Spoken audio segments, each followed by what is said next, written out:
Drop an apple, and it falls. You've seen it 1,000 times. It feels like the most ordinary fact in the universe. But hidden inside that falling apple is a question that has quietly unsettled physicists for over a century. Not how it falls. We have that. Isaac Newton gave us the arithmetic, and Albert Einstein gave us the deeper picture. The unsettling question is why. Why does matter bend space and time in exactly the way it does?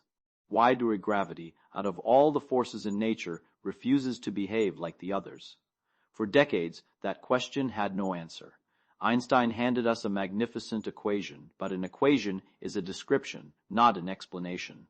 It tells you what happens. It doesn't tell you why the rule exists in the first place. And now, a small, quiet paper suggests something strange, that gravity might not be a fundamental force at all, that it might be something that emerges, the way temperature emerges from moving molecules. If that's right, then the reason gravity feels so different from everything else is because it was never one of the fundamental things to begin with. Let me show you how physicists arrived at such a peculiar idea, and how far they've actually gotten. To understand what's new, we first have to understand what Einstein actually said, because it's more subtle than most people remember. In everyday language, we talk about the force of gravity, as if the earth reaches up and tugs on the apple. Newton described it that way, and for most purposes his description works beautifully. But Einstein replaced that picture entirely. In his theory of general relativity, published in 1915, there is no invisible rope pulling objects together. Instead, mass and energy curve the geometry of space and time itself. A planet doesn't pull on a falling apple. It bends the space around it, and the apple simply follows the straightest available path through that bent geometry. What we feel as gravity is really just motion through curved space-time. This idea is not speculation. It has been confirmed again and again. Starlight bends as it passes the sun, exactly as predicted. Clocks tick more slowly closer to a massive body, which is why the GPS satellites above you have to correct for it constantly. If they didn't, your navigation would drift off by kilometers within a day. General relativity is one of the most precisely tested theories in all of science. But here's the crack in the foundation. Einstein's equation relates the curvature of space-time on one side to the matter and energy inside it on the other. It says, in effect, this much matter produces this much curvature. What it never explains is why that particular relationship holds. Why this exact recipe and not some other. The equation is a law, and like most laws in physics, it was discovered by observation and confirmed by experiment. It was never derived from something deeper. It sits at the bottom, unexplained. For a long time, physicists were comfortable with that. Fundamental laws are allowed to just be fundamental, but then a discovery about black holes suggested that gravity might have a hidden basement underneath it after all. To get there, we have to talk about entropy, and I want to be careful with this word, because it gets thrown around loosely. In this context, entropy is a measure of how many different microscopic arrangements could produce the same overall situation. A tidy room has low entropy because there are only a few ways for everything to be in its place. A messy room has high entropy because there are countless ways for things to be scattered. The second law of thermodynamics says that, left alone, systems tend to drift toward higher entropy. Things fall apart because there are simply far more ways to be disordered than ordered. Now here's where it gets strange. In the early 1970s, a young physicist named Jacob Bekenstein made a bold claim. He argued that black holes must have entropy, and that this entropy is proportional to the area of the black hole's event horizon, the surface of no return around it. At first, this sounds like a category error. Entropy belongs to the world of heat and gases and steam engines. A black hole is pure geometry, a region of space-time so warped that not even light escapes. What business does geometry have carrying entropy? Bekenstein's reasoning was that if you drop something into a black hole, its entropy seems to vanish from the universe, which would violate the second law.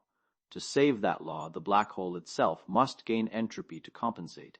Stephen Hawking initially resisted this idea, but when he worked through the quantum mechanics near a black hole's horizon in 1974, he found something astonishing.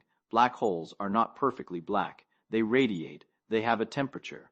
And once something has a temperature, thermodynamics says it must also have entropy. Hawking's calculation nailed down the exact number, and it matched Bekenstein's proportion. The entropy of a black hole equals 1/4 of its horizon area, measured in tiny fundamental units. This result is now considered rock solid within theoretical physics, and it carries a beautiful consequence. Because entropy can never decrease, and because black hole entropy tracks horizon area, the total surface area of black holes can never shrink. When two black holes collide and merge, the horizon of the result is always larger than the two originals combined. That prediction, made from pure thermodynamic reasoning, matches what we now observe when gravitational wave detectors catch black holes colliding in the distant universe. So we have a genuine mystery. A quantity from the physics of heat is written directly into the geometry of gravity. Is that a coincidence, a curious accident of the math? Or is it a clue that gravity and thermodynamics are secretly the same thing, seen from two different angles? For 20 years that question hung in the air. Then, in 1995, a physicist named Ted Jacobson took it and turned it inside out. Everyone before him had treated black hole thermodynamics as a special property of black holes. Jacobson asked a wilder question. What if the connection between gravity and thermodynamics isn't special to black holes at all? What if it's true everywhere, at every point in space? Here is the heart of his idea, and it's worth slowing down for. Imagine you were accelerating through empty space. It turns out that an accelerating observer perceives a kind of horizon behind them, a boundary beyond which they cannot receive signals, much like a black hole's edge. Jacobson took the simplest relation from thermodynamics, the one that says heat flowing into a system equals its temperature times its change in entropy, and he applied it to these local horizons that appear everywhere for accelerating observers. Then he made his key assumption, borrowed from Bekenstein and Hawking. He assumed entropy is proportional to area. So when energy flows across one of these little local horizons, it changes the entropy, and because entropy tracks area, it must change the geometry. Work through the mathematics carefully, and something remarkable falls out the other end. Out come Einstein's field equations, the exact law of general relativity, reconstructed from thermodynamics. Let that sink in. Jacobson didn't assume gravity. He assumed thermodynamics, plus the idea that entropy lives on surfaces, and gravity appeared on its own. This suggested that Einstein's equation might not be fundamental at all. It might be what physicists call an equation of state, like the law that relates the pressure, volume, and temperature of a gas. That law doesn't describe individual molecules. It describes the collective averaged behavior of trillions of them. Jacobson's result hinted that Einstein's equation might be the same kind of thing, a statement about the collective behavior of some deeper stuff we haven't identified. It was a stunning argument, but it had a soft spot, and honest physicists admitted it right away. The whole derivation leaned on entropy, but the entropy of what?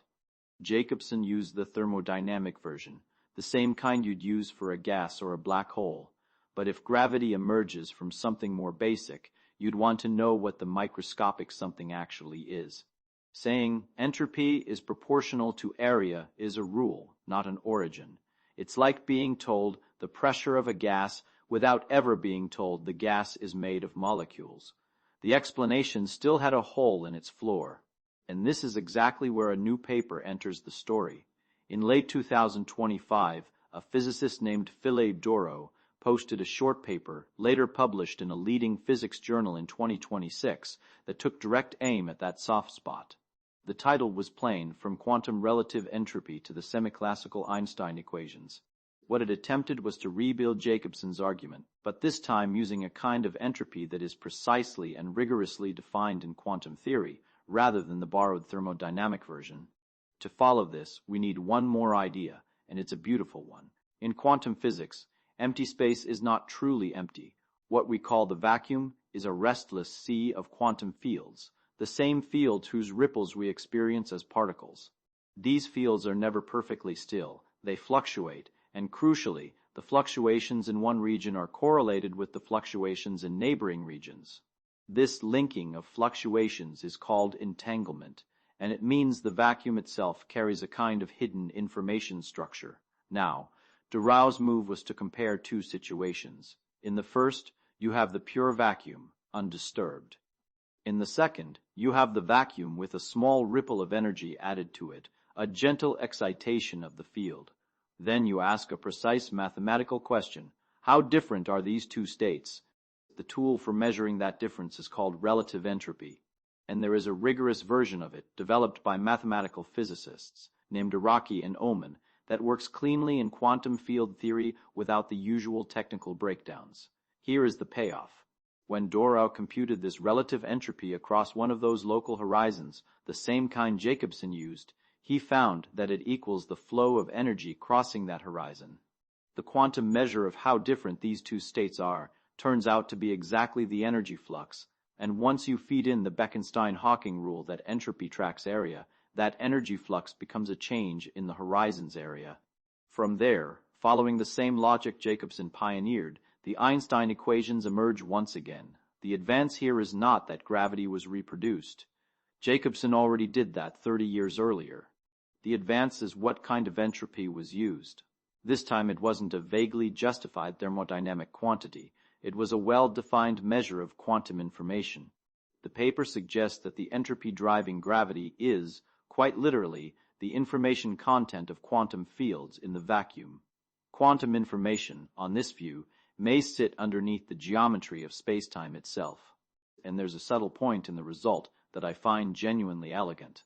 What emerges from the calculation is the classical Einstein equation, or more precisely, its semi-classical version, where quantum fields live on a smooth, non-quantum spacetime. This may explain something that has frustrated physicists for a century. We've spent decades trying to build a quantum theory of gravity, to make spacetime itself fluctuate and jitter like the other quantum fields. But if gravity is emergent, then maybe it isn't quantum in the same way at all. Maybe asking for a quantum theory of gravity is a bit like asking for a quantum theory of temperature. Temperature isn't a fundamental thing you quantize. It's what emerges when you don't look too closely at the molecules. Gravity might be the same, a large-scale description of something deeper, which is why it stubbornly refuses to be quantized directly. Now I have to be honest with you about what this does and does not show, because the difference matters enormously. This is a theoretical result, not an experimental discovery. Nobody has measured entropy causing gravity in a laboratory. The paper is a mathematical argument, and even its author frames it carefully as providing arguments indicating a connection, not delivering a final proof. It relies on assumptions, most importantly, the Bekenstein-Hawking area law, which it takes as an input rather than deriving from scratch. And the deepest question of all is still not answered. If gravity emerges from the entropy of quantum fields, then what are those fields at bottom really made of? What is the true microscopic stuff whose collective behavior we experience as curved spacetime? The paper tells us the entropy of quantum fields does the job. It does not tell us what lies beneath the quantum fields themselves. The floor of the basement has been lowered, but we still haven't hit bedrock. There's also a broader debate to be fair about. This idea belongs to a family of proposals, often called emergent or entropic gravity. Some versions, particularly earlier attempts to explain the effects we attribute to dark matter through entropic reasoning, have faced serious criticism and don't fit the astronomical data well. It's important not to lump everything together. The specific claim here, that Einstein's equations can be recovered from the relative entropy of quantum fields, is a mathematically careful and respected line of work. But gravity can be written in the language of thermodynamics and information is a weaker and safer statement than gravity is fundamentally thermodynamics. The first is close to established. The second remains an interpretation and a debated one. What would settle it? That's the hard part. Because the theory reproduces Einstein's equations rather than replacing them, it makes almost the same predictions general relativity already makes. To truly confirm that gravity is emergent, we'd need to find a situation where the entropic origin predicts something different, some tiny deviation, some new effect at the edges. So far, no such clean, testable difference has been pinned down. Until it is, this remains a profound reframing rather than a proven fact. So let's return to that falling apple. When you drop it, you're watching something you thought you understood completely. Newton would say a force pulls it down. Einstein would say it's simply coasting along the straightest path through curved spacetime, and that picture has passed every test we've thrown at it. Neither of them could tell you why the rule behind the curvature takes the exact form it does. What these physicists are proposing is a possible answer to that ancient why. that the bending of space-time may not be a fundamental law written into the universe at all, but a consequence of something deeper, the way the pressure of a gas is a consequence of countless unseen molecules. On this view, gravity is what the universe's hidden information looks like when you step back far enough to lose sight of the details. The apple falls not because of a force, and not merely because space is curved, but because the quantum information woven through the vacuum arranges itself statistically toward more likely configurations. And that statistical drift, played out across all of space, is what we call gravity. I want to be clear that this is still a story with its last chapters unwritten. We have a beautiful mathematical bridge between information, entropy, and the geometry of the cosmos. What we don't yet have is proof that the bridge describes reality rather than an elegant coincidence. But even the coincidence is extraordinary. That the equations governing colliding black holes and bending starlight can be re-derived from a question about how different two quantum states are. That alone tells us something real about how deeply gravity, heat, and information are entangled. For 300 years we've asked why things fall. We may finally be learning that the answer was never about falling at all. It was about counting. And the universe, it seems, has been keeping count the whole time.